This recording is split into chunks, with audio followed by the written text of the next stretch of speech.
청취자 여러분 환영합니다. 매번 그 새롭고 흥미로운 지식의 세계로 여러분을 안내하는 오늘의 깊이 있는 탐구 시간이 돌아왔습니다. 네, 반갑습니다. 오늘 준비된 자료가 정말 대단하죠? 맞습니다. 오늘 저희가 함께 분석할 문헌은 수천 년 전 고대 기록인 신명기 1장입니다. 아마 이 텍스트 제목만 듣고도 그 특정한 종교적 해석이나 역사적 논쟁을 먼저 떠올리시는 분들이 꽤 있으실 겁니다. 그렇죠. 충분히 그럴 수 있죠. 하지만 오늘 이 시간만큼은 그런 외부의 시선들이나 논쟁들은 잠시 다 접어두려고 합니다. 철저히 텍스트 자체에 집중하는 거죠. 네, 완벽히 객관적으로요. 이 고대 문헌에 기록된 어떤 리더십의 원리라던가 거대한 군중의 복잡한 심리, 그리고 인간 본성을 꿰뚫는 서사 그 자체에만 파고들 겁니다. 어느 쪽의 입장도 지지하지 않고요. 동의합니다. 사실 이 문헌이 보여주는 그 인간의 민낯이라는 게 현대 심리학 관점에서도 정말 놀랍거든요. 자, 그럼 이야기의 무대를 한번 세팅해보죠. 배경은 요단 저편 모압 땅, 그 아라바 광야입니다. 문헌에 보면 바란, 도벨, 라반, 하세롯, 디사압사이라는 아주 구체적인 지명들이 등장해요. 장소적 디테일이 엄청나죠? 네, 그런데 여기서 정말 기막힌 시간적 배경이 등장합니다. 원래 호렙산에서 가데스 바네아까지는 불과 10하루길이면 가는 거리라고 딱 명시가 되어 있거든요. 11일이죠, 보통 걸음으로. 맞아요. 그런데 리더인 모세가 백성들 앞에 서서 이 연설을 시작하는 시점은 무려 제40년 11월 1일입니다. 아니, 11일이면 갈 거리를 40년이나 끌었다는 겁니다. 대체 이 거대한 심리적 장벽의 정체가 무엇이었을까요?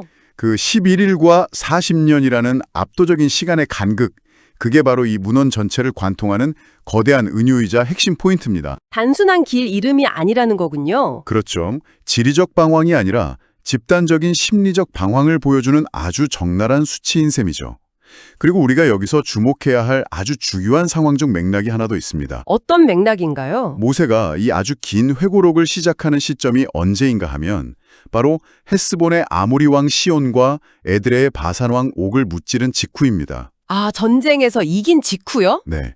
이스라엘이라는 이 거대한 군중이 엄청난 군사적 승리를 거두고 사기가 정말 최고조에 달해 있는 상태라는 겁니다. 축제 분위기였겠네요. 맞습니다.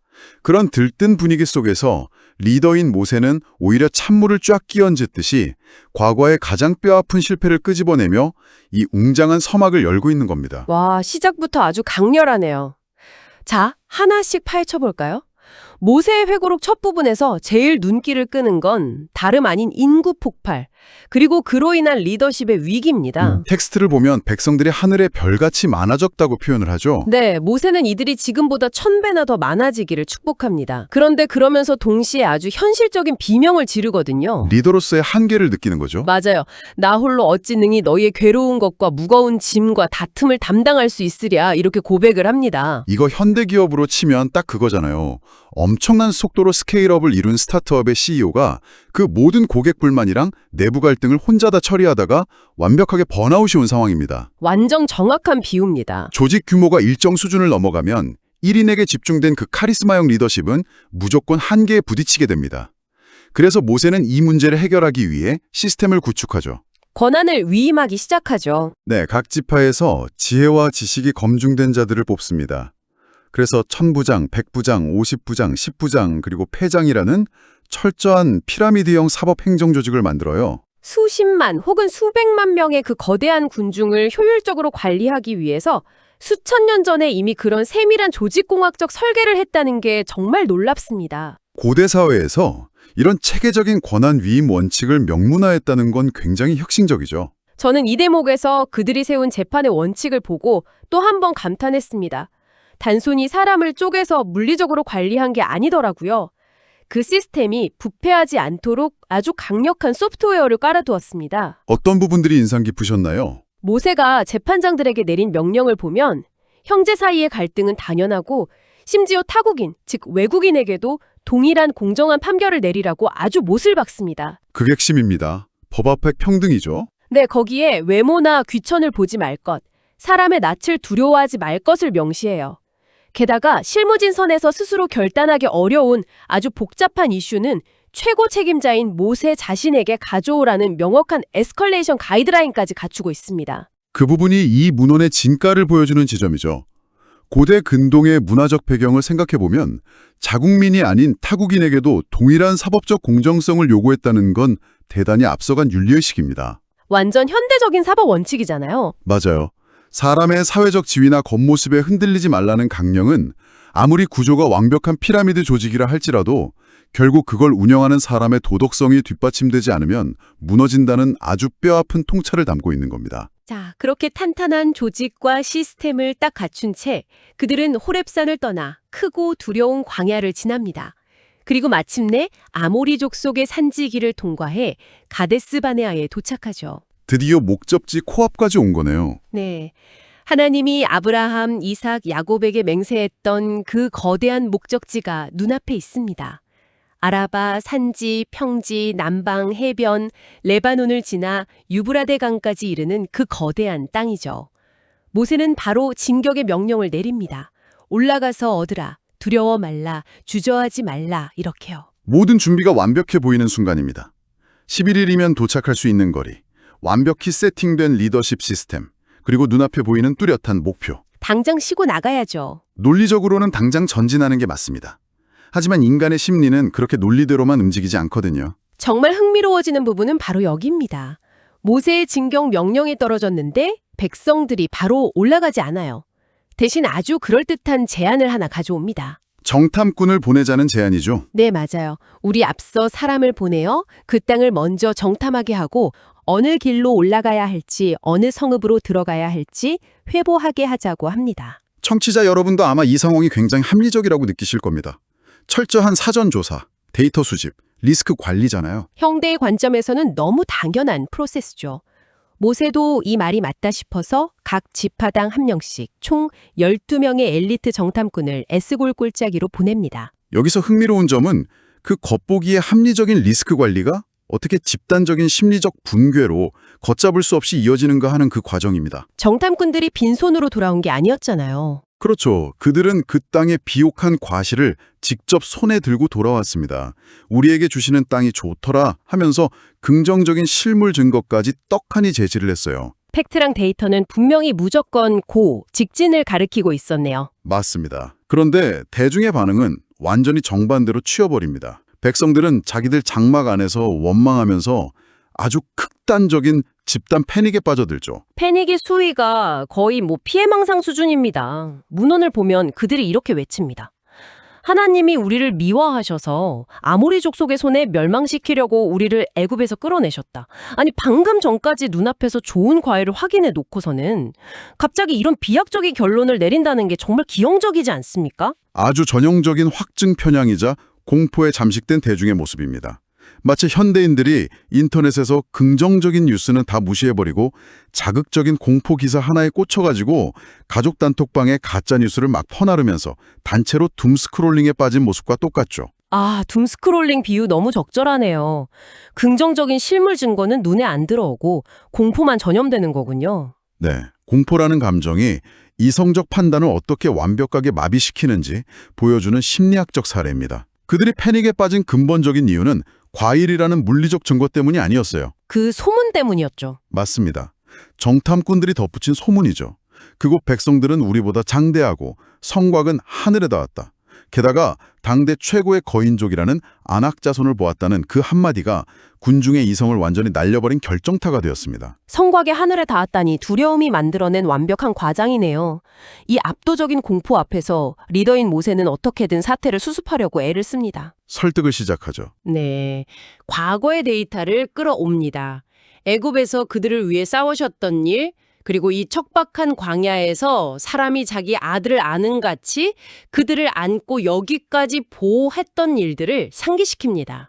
밤에는 불로, 낮에는 구름으로 길을 지시하며 장막 칠 곳을 찾아주셨던 그 디테일한 기적의 역사들을 제발 좀 기억하라고 호소하는 겁니다. 이것을 더 큰 관점과 연결해 보면 인간이 가지고 있는 지독한 회의주의의 한 단면을 보게 됩니다. 맞아요. 모세가 제시한 건 막연한 희망 고문이 아니었거든요. 그들이 직접 몸으로 겪어온 명백한 과거의 성공 데이터들이었습니다.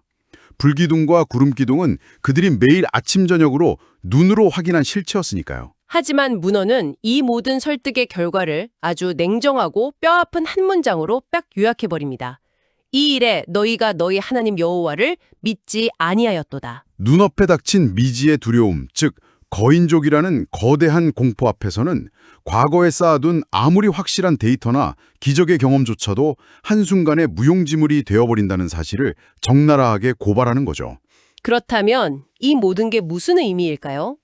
눈앞에 목표를 딱 두고도 그 얄팍한 두려움 때문에 스스로 발길을 돌리려 했던 이 거대한 집단적 불신, 그로 인한 결과는 과연 무엇이었습니까? 돌이킬 수 없는 치명적인 심판이었습니다.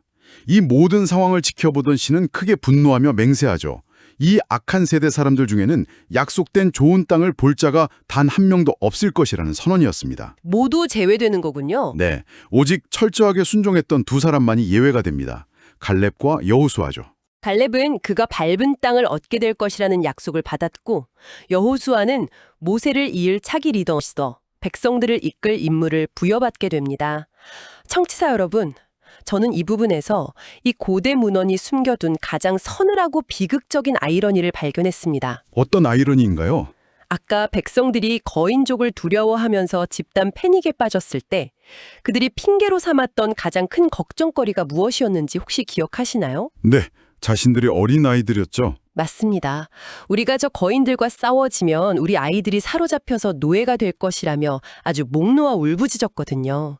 그런데 판결은 어떻게 나왔을까요? 완전히 반전이죠. 네, 그들이 사로잡힐 것이라고 핑계댔던 그 아이들, 즉 선악을 분변치 못하던 어린 자녀들만이 오히려 그 땅을 기업으로 얻어 들어가게 될 것이라는 역설적인 선언이 떨어집니다. 참 뼈아픈 대목입니다. 어른들의 두려움을 정당화하기 위해 힘없는 아이들을 방패막이로 삼았지만 결국 진짜 비겁했던 건 어른들 자신이었다는 게 만천하에 드러난 거죠. 게다가 시스템을 세우고 고군분투했던 리더 모세마저도 백성들의 이 사건 연고로 진노를 사서 결국 그 땅에 들어가지 못하게 됩니다. 모든 게 엎어진 거네요.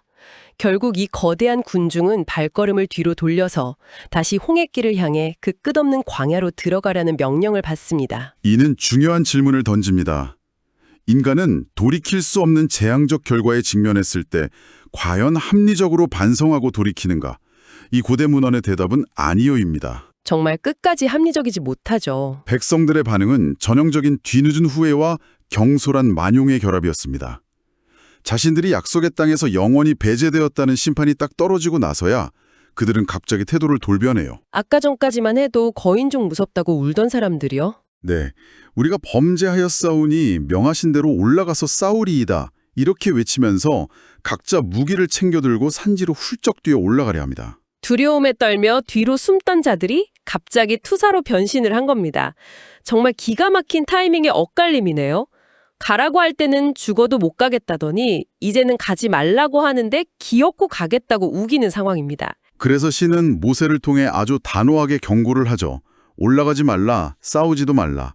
내가 너희 중에 있지 아니하니 대적에게 패하할까 하노라. 하지만 그들은 이 마지막 경고마저도 철저히 거역합니다.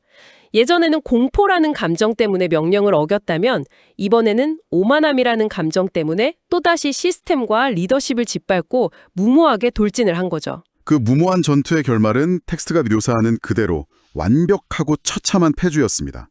산지에 거하던 아모리 족속이 그야말로 벌떼같이 마주 나와서 그들을 덮치죠. 벌떼같이요. 단순한 후퇴가 아니었습니다.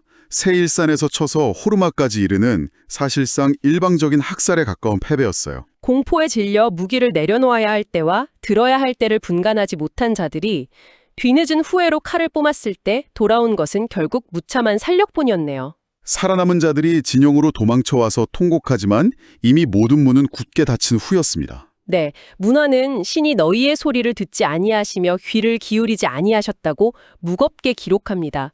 그리고 그들은 결국 가데스에 오랫동안 머물게 되죠. 11일이면 주파할 수 있었던 그 짧은 여정이 왜 40년이라는 잔혹한 방황으로 변모해야 했는지 그 치명적이고 슬픈 톱니바퀴의 전말이 바로 이 신명기 1장의 서사 안에 생생하게 다 녹아 있는 겁니다. 맞습니다. 자, 오늘 저희가 깊이 파고든 이 텍스트의 흐름을 잠시 되짚어 보겠습니다. 이스라엘이라는 거대한 공동체는 효율적인 피라미드 시스템과 공정한 사법체계를 훌륭하게 구축하며 출발을 했습니다. 리더십의 분배가 아주 훌륭했죠. 하지만 결정적인 도약의 순간, 눈앞에 놓인 좋은 과실이라는 명백한 팩트보다 하늘에 닿은 성곽이라는 과장된 두려움에 집단 전체가 잠식당해버렸습니다. 두려움이 불신을 낳은 거죠. 네, 그 불신은 결국 세대 전체가 목표에서 배제되는 비극을 초래했습니다. 뒤늦게 후회하며 무기를 들고 뛰어올랐을 때는 이미 모든 타이밍을 놓친 후였고요. 남은 것은 벌떼처럼 몰려온 적들 앞에서의 처참한 패배와 40년의 기나긴 방황뿐이었습니다. 수천 년 전의 기록임에도 불구하고 이 서사가 현대의 우리에게 주는 심리학적 통찰은 정말 날카롭게 그지없습니다. 인간 본성은 변하지 않으니까요. 그렇죠. 아무리 시스템을 정교하게 짜놓고 긍정적인 과거의 데이터가 아무리 많이 쌓여 있어도 집단 내면의 맹목적인 공포가 스위치를 켜는 순간 이성적인 판단은 순식간에 증발해버립니다. 툼 스크롤링처럼요. 네. 문화 속의 한혈에 닿은 성곽이나 거인족은 단순히 고대인들을 위협했던 물리적인 적만이 아닙니다.